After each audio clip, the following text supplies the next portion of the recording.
tem um modelo de lavagem de dinheiro, o sujeito perde muito dinheiro, que é loteria. Loteria esportiva mesmo, loteria. Os anões do orçamento. Deus me ajudou e eu ganhei dinheiro. O sujeito, ele faz estatisticamente várias combinações, só que, obviamente, ele tem que gastar muito mais com aquelas combinações do que o número que ele vai ganhar. Sei lá, de acertar 3 números ou 4 números, mas ele vai ganhar um percentual, ele obtém um percentual de volta. E aí vocês imaginam, esses tigrinhos, essas casas de aposta hoje em dia, para lavagem de dinheiro, são paraíso, paraíso, porque o sujeito, o jogo de futebol, você tem 3 resultados, vitória de um time, vitória do outro, empate. Você vai lá e aposta nos 3. Inclusive, eu já fiquei sabendo, olha, não me responsabilizo pela veracidade que eu tô dizendo, que existem pessoas... Eu te responsabilizo, Alberto. Você me responsabilizou ali atrás. Eu quero deixar bem claro que essa responsabilidade é sua. E que mas vai existem legalmente, pessoas que fazem essas apostas em jogo com tanto dinheiro que olham o ROI, olham as odds e trabalham com probabilidade de forma a apostar em todos, mas sabendo que as probabilidades não são idênticas em todos eles, e fazem tem uma perda, um deságio grande nisso aí, mas acaba valendo a pena considerando o que vai vir e o dinheiro que vai ser lavado depois disso. Sim. E de onde que esse dinheiro tá vindo, né? Porque qualquer coisa ali é lucro, né?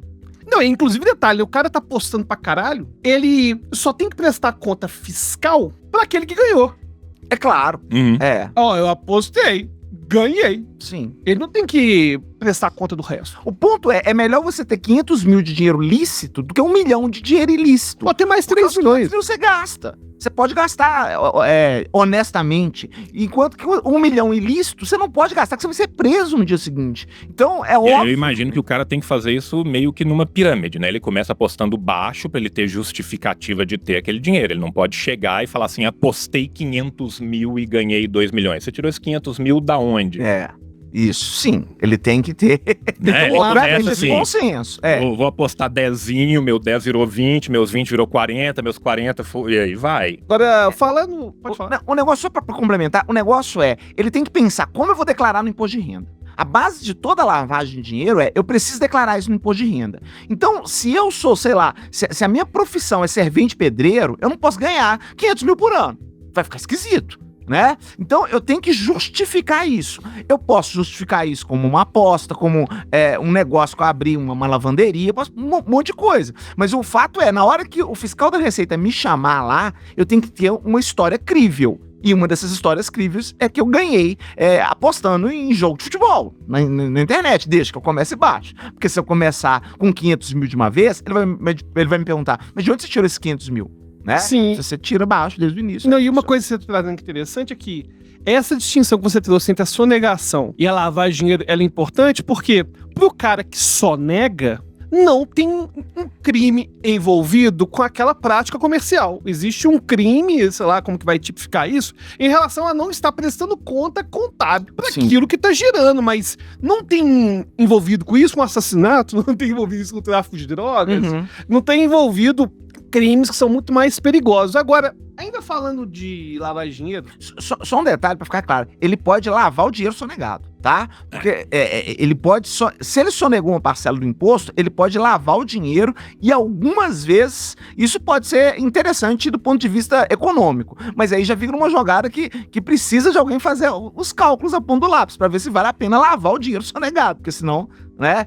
Dependendo de como for feito, vale a pena muitas vezes. Então existe a possibilidade de você lavar o dinheiro sonegado, mas em regra são crimes diferentes. Você tem um crime de sonegação fiscal, que ele tá, em última análise, tendo um caixa 2, por exemplo, emitindo menos notas fiscais. É o contrário, né? Você tem uma empresa que emite menos, ela vende muito e não emite nota fiscal sobre tudo que ela vende. E é um trabalho real. É um trabalho real. Existe, os clientes existem, tudo existe. Ou seja, ele paga menos imposto porque ele emitiu menos nota fiscal. A lavagem, muitas vezes, é o contrário. Ele quer emitir notas fiscais de serviços que ele não prestou ou de produtos que ele não vendeu. Por quê? Porque ele vai justificar aquilo perante a Receita como se dinheiro lícito fosse.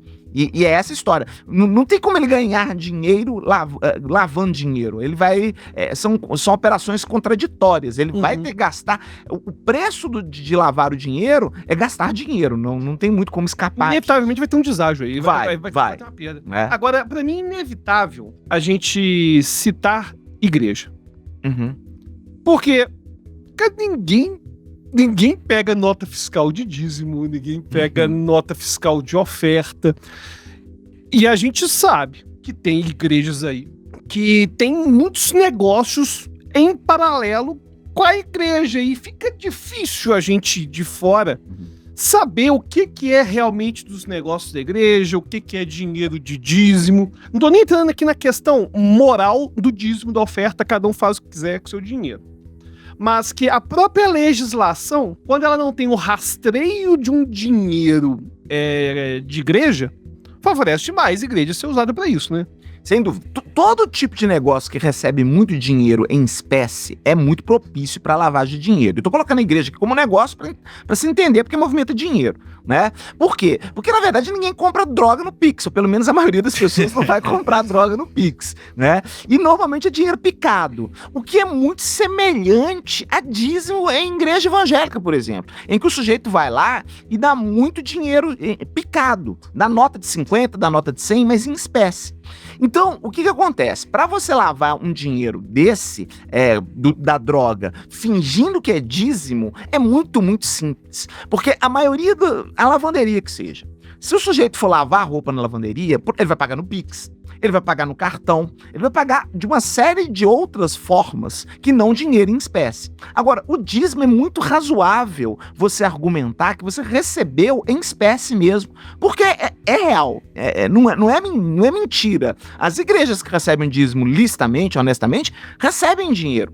E aí é muito mais difícil das autoridades conseguirem rastrear isso como um potencial dinheiro ilícito. Né? Então você vê, às vezes, igrejas em que saem helicópteros lotados de dinheiro dentro da igreja. Ou eles realmente têm um público fiel de altíssimo poder aquisitivo, que também gosta de pagar dízimo em espécie, porque se eu vou pagar um dízimo alto, eu faria um Pix. Eu não pagaria um dízimo alto em dinheiro em espécie. Mas, né, colocando todas essas hipóteses que já começa a gerar uma estranheza muito alta, né? Porque assim... Ainda mais hoje em dia, né? Que ninguém mais anda normalmente com quantidades vultosas de dinheiro, assim como faziam os antigos astecas, na verdade, então. Exatamente. Tanto que quando às vezes aparece na televisão e fala assim, o sujeito achou uma mala de dinheiro no metrô e devolveu. Eu falei, olha que bonitinho, está devolvendo dinheiro que estava sendo lavado, alguma coisa do gênero. Porque dificilmente alguém anda com uma mala de dinheiro no metrô, né? Plenamente. Alguém ia comprar um carro com essa maleta. Exato, né? Eu saquei do banco e achei melhor pagar em dinheiro. Lógico que não. Tanto que o COAF, que é um órgão que vai fiscalizar e vai tentar detectar operações suspeitas no mercado, ele vai... Uma das regulamentações é justamente essa. Se houver operações suspeitas em dinheiro em espécie, por exemplo, o sujeito chega numa concessionária para comprar um veículo 0 km e ele leva uma mala de dinheiro para fazer essa compra, essa concessionária vai ter que notificar o COAF. A mesma coisa se ele chega num cartório de imóveis e ele vai comprar um imóvel com uma mala de dinheiro. Ele vai ter que notificar o COAF. Agora, as igrejas não. As igrejas muitas vezes podem receber essas malas de dinheiro e não notificar o COAF. O que é uma maravilha. Do ponto de vista para quem quer lavar dinheiro, é uma maravilha. Porque no final das contas, eles não precisam pagar imposto, porque as igrejas são isentas. Então, assim, é um prato feito. Se você me perguntar assim, tecnicamente, se alguém fosse criar na legislação um instrumento para lavagem de dinheiro, não teria nada melhor. É um negócio que pode receber dinheiro em espécie, não precisa notificar o COAF. É um negócio que pode fazer isso tudo e não pagar impostos. Então, ele pode lavar o dinheiro sem ter o gasto de fazer imposto. Não, agora é interessante que quando você traz a lavagem de dinheiro na igreja, pra mim também fica claro que pra sonegação também favorece a sonegação, o cara tem uma igreja, porque tem uma igreja. Não, mas ele não sonega, porque a igreja é isenta. Não, sim. Não, mas ele tá falando de outras empresas ou de outros negócios que podem até ser lícitos, ele sim, ter essa igreja também. O cara tem lá, sei lá, uma empresa de televisão. A igreja é o carro-chefe dessa holding. Entendi. Isso, exatamente. Vale a pena. É um ótimo porque negócio. favorece tanto pra sonegação. Sim. Porque eu não acho. Existe algum tipo de controle, por exemplo, assim, de vis-à-vis o tamanho das sedes físicas e do que tem de aparato material daquela igreja com a quantidade de dinheiro que circulou ali, ou é ao Deus dará mesmo? Eles têm que prestar contabilmente alguma. Sim, porque eu tô pensando assim, pô, o cara tem uma igreja num bairro periférico, numa casinha alugada, pequena, que não tem 40 metros quadrados e rodou 8 milhões num ano. Não bate. Não bate. Mas vamos lá, as igrejas, querendo, a gente sabe que a questão da liberdade religiosa é um álibi muito bom pra blindar muita coisa, né? Pra blindar, às vezes, crime de ódio, pra blindar, inclusive, crimes econômicos. Então o sujeito pode falar, olha, nós temos a nossa contabilidade aqui, não venham mexer com isso, vocês estão sendo preconceituosos com a nossa igreja, etc, etc. Então, assim, eu diria que é um dos negócios mais difíceis de se investigar por todo o tabu que existe, como se a igreja estivesse fora da possibilidade de delinquir ou de praticar qualquer tipo de crime. E isso dá uma blindagem muito boa para os negócios. É óbvio que se os caras exagerarem muito, como esse exemplo que você deu, o sujeito tem uma igrejinha de bairro, começa a ter milhões, isso vai acabar despertando suspeitas. Principalmente se esse cara tiver inimigo político. Aí ele pode, né, às vezes ele se dá mal, muito mais às vezes pelas inimizades que ele arrumou, do que você tá quieto lá fazendo a lavagem de dinheiro dele, quietinho, talvez nunca nem descubram, né? Por quê? Porque é muito papel, né? E não tem órgãos de fiscalização como você tem numa concessionária, numa empresa, numa joalheria, tá? Porque se eu chego pra comprar joias em uma maleta de dinheiro, eles vão até te vender, mas eles vão notificar o COAF. Vão falar, olha, teve um cara aqui, o nome dele é tal, o CPF dele é tal, e ele comprou joias no valor de tanto com dinheiro em espécie. Né? Mas se eu chegar na igreja pagar o dízimo, eles talvez não pegam nem meu nome, né? Vão contabilizar lá, recebimento de dízimo, quem que vai controlar isso? Então, assim, é um negócio de potencial de lavagem de dinheiro, talvez o mais poderoso, assim, né? É difícil a gente precisar, não tô falando aqui que, pra deixar bem claro, né? Porque às vezes a pessoa ouve em casa e fala assim, esse cara tá falando que toda igreja lava dinheiro. Não é isso. Decididamente não é isso, né? Agora, que certamente uma parcela lava, é difícil a gente precisar a quantidade. Por óbvio, não tem dados sobre isso, porque se tivesse dados, os caras estavam presos, né? É impossível da gente saber, é o que a gente chama de cifra oculta. Não tem como saber, né? A gente pode estimar, porque assim, teoricamente é fácil? É fácil. É um dos modelos mais fáceis de se lavar, certamente, com a igreja, não tem a menor dúvida disso.